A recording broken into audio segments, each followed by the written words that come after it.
So you're looking at that, what, at the end of 2011, getting rid of that emergency response requirement? That's the intent at this point. Okay. Obviously, it'll be part of the budget decision package for the utility. 11 or 12. Yes. Rod? Trevor, for budgeting purposes, it is assumed that legal support will be required. Is that Don English, or is it some other? Yeah, it's actually Gordon Durr and Associates. We've been working with Adam Gravely.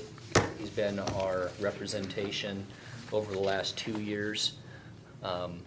Many stakeholders with water rights, surface rights, WIRA, Water Resource Inventory Area, Lower Columbia Fish Recovery Board, all these specific stakeholders in this basin, specifically the Washougal River and Columbia River confluence. There's a lot of emphasis on habitat. So we've been working with the Water Resources Inventory Area, which is a stakeholder group that makes formal recommendations to the Department of Ecology, the regulatory agency, as well as the special interest groups, which include fish recovery. So, Task 2.1 and 2.2 delineate the 6-month, 1, 5, and 10-year time of travel capture zones. Explain why you would delineate you're under 2.2? Task 2, yeah, 2.1.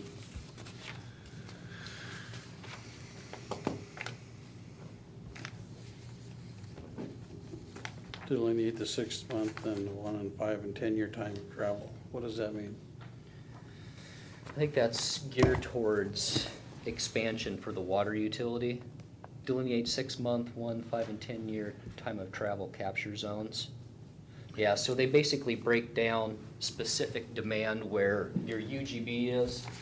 So obviously our growth is dictated by a river to the south and a specific commission to the east. So our growth is all going north for the most part. So they'll run calculations in zone 4 for full build out, depending on how that's zoned currently. I think we've got some office / light commercial in this area, as well as residential mixed zoning. And then for zone 3, above Woodburn and Granite Highlands, they'll run calcs on what the demand will be for zone 3. So a 6-month capture in the middle of town for infill lots would be a lot different than the demand on Woodburn Hill that goes through one booster station, if that makes sense. And actually, my understanding of what, for instance, a 10-year capture is groundwater flow, or rather, yeah, groundwater, subsurface water flows slowly. So if you draw a radius, how far out does it have to be that it takes 10 years for that water to get from where it is in the ground to your wellhead? Even though we're on an aquifer, Right. which would be different. The context for task 2 is water protection or the wellhead protection. So somebody's dumping something bad in the ground. Yeah, How long is it going to take to get there?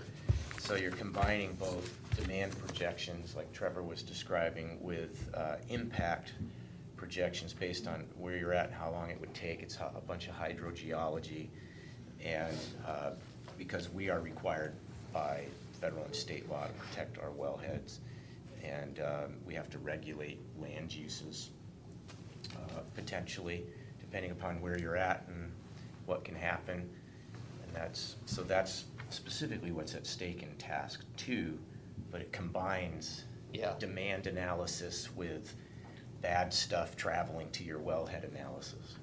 And I was focusing on the demand projections on specific zones. For the delineation, which is what David alluded to, is a potential spill. Obviously, there's some risk associated with Burlington, northern Santa Fe to the south of the well field. That was discussed in January at our retreat, what type of options there are as far as membranes and capture and actual runoff of a potential spill. So the delineation, how long we can actually serve water if we do have a spill situation at the lower well field. And then the second half of that is the projection of the zones throughout the system for the distribution system. And the 2.2, that was where I was gonna ask you, just because I would certainly like to know, they're gonna evaluate and rank potential risks to the city's supply sources. We know Burlington Northern's a big one, but what else is out there? We don't know that. You probably do, but. Yeah, we had a baseline assessment that was a mandate after 9/11 that we had to have implemented into our last master plan, which was not 30,000 foot level, but just kind of hit the highlights on what potentially, you know, could be a contaminant for our water source. But that changes potentially depending on use of land and, you know, how the properties are being used. And the last thing I have, we've gone through this E-Verify forever lately. Do we have to, each time we go through something like this, do we have to have 27 sheets of paper? Do you tell us what E-Verify is gonna do? You don't, but they've got to certify back to us. Okay, and I understand that, but I'm just curious, killing trees wise, should we have to have this on every one? I think that was proactive on their part. Does any of this look into the test wells that are down Steigerwald? This doesn't, like the Phillips Environmental and the other ones east of Pendleton. Well, no, I was just thinking more like, you know, if we're gonna get a substantial increase in capacity in our water system, that's where it's gonna come from, correct? Right, Steigerwald, which we went into jointly with the city of Camas. Right. Is for that 20 to 30-year horizon. Right. Which is a substantial commitment financially, just getting the infrastructure in and getting the transmission piping in place. So immediate needs, as far as what we've got in place for capacity, is existing infrastructure at the lower well field. But that's, it's not gonna look at the 10-year time of travel for the. Not for Steigerwald. Do we pretty much assume that that's all Troutdale Aquifer? Yeah, there's different strata that when they did the exploratory drilling, they actually did a upper aquifer, which is sand and gravel, and then the other aquifer is an alluvial aquifer. So they found that the water is actually in the deeper aquifer, water quality issues. Yeah, highly productive from what we saw from the exploratory drilling at Steigerwald. But this specific supplemental doesn't get into that Steigerwald source. Dave?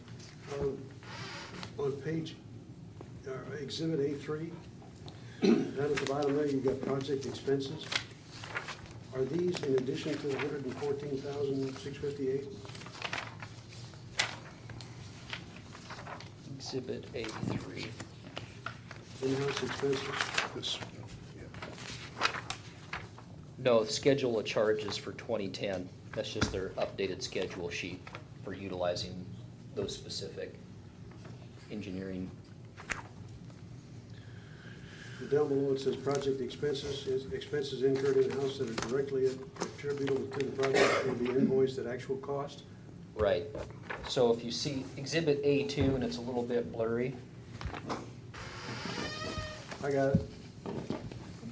it goes through each task. 3.7 is Last time you worked for. Okay, so the answer is no.